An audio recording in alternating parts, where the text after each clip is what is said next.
Hay una familia que se llama Perez. Los padres se llaman Pedro y Paulina. Los hijos se llaman Berto y Belén.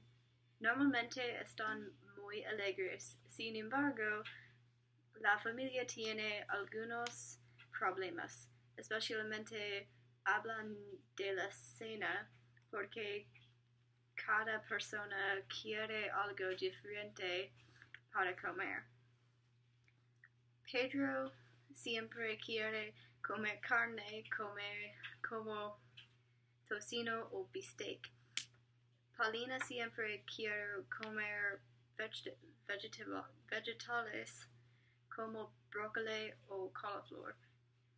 Berto siempre quiere comer comida rápida como hamburguesas y papas fritas.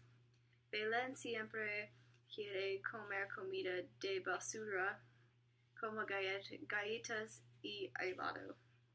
Cada persona es muy terca y dice que no va a comer nada si no puede comer lo que quiere. Hay muchas noches que la familia solo come pan tostado para la cena porque todo el mundo le gusta el pan tostado, excepto una miembro de la familia. La perrita se llama Brisco. A Brisco le gusta comer los gatos, pero esto es un otro cuento.